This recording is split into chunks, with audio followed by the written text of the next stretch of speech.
It began with a letter slipped under the front door, stamped with the HOA's logo in thick black ink. The words were stern, accusing, and wrapped in bureaucratic politeness. His Christmas lights hung just days earlier were deemed excessive and in violation of community standards. The homeowner had worked for weeks, stringing bulbs along the roofline, wrapping trees, and setting up a glowing reindeer on the lawn. The HOA demanded he remove them immediately. Neighbors whispered about the letter, some in sympathy, others in smug agreement. He stared at the notice, frustration boiling into something sharper. The battle was only beginning.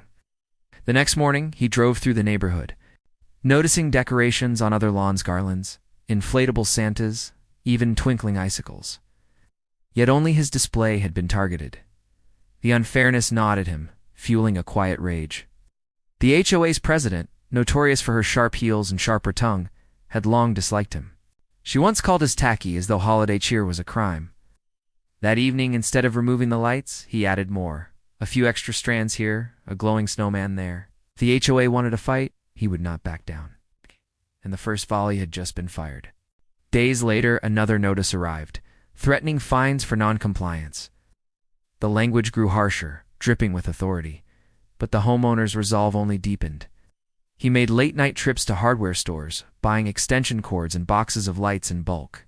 His garage became a command center, tangled wires and glowing bulbs stacked like ammunition. Quietly, he mapped out his plan a light show, so massive it would be impossible to ignore. Each coil of lights represented defiance, each glowing decoration a declaration. He knew the HOA wanted submission. Instead, they had awakened his stubborn pride. The nuclear option was coming together. When the switch was finally flipped, the neighborhood gasped. His home erupted in color, every inch plastered in glowing brilliance.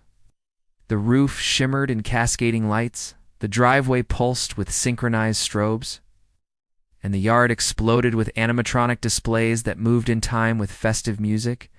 Cars began to slow, then stop, forming lines down the street. Families stepped out to watch, phones raised to record. The HOA president's face twisted with fury as her own decorations looked pitiful by comparison. What was once a quiet street became a nightly spectacle. The light show had gone public and there was no turning back. The HOA convened an emergency meeting. Neighbors packed the clubhouse, buzzing with divided opinions.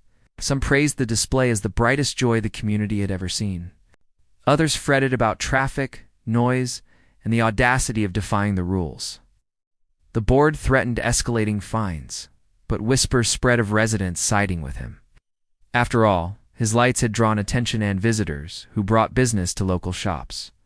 For once, the HOA wasn't the loudest voice. The homeowner watched from afar, knowing that every glare from the president only confirmed his victory, but the fight was far from over. Attempts to shut him down escalated. The HOA claimed his lights were a safety hazard, citing imaginary fire risks. They mailed notices daily, each one more desperate than the last. But he had anticipated their tactics. He'd used certified wiring, hired an electrician, and documented every step. When inspectors arrived, they found nothing out of compliance. Legally, his display was untouchable. The HOA president seethed as her authority crumbled. Neighbors cheered when each challenge failed, rallying around the glowing house that had become a beacon of resistance. The HOA had picked the wrong battle. News outlets caught wind of the story. Reporters showed up, cameras capturing the dazzling spectacle and the drama behind it. Headlines painted him as the underdog taking on a tyrannical HOA. Traffic grew heavier as cars from other towns streamed in just to witness the lights. Children laughed, couples posed, and donations were collected for charity at the curbside. What began as petty spite transformed into a community event. The HOA could no longer claim he was hurting the neighborhood. His lights had given it life. The HOA's control slipped further from their grasp. By Christmas Eve, the street overflowed with visitors.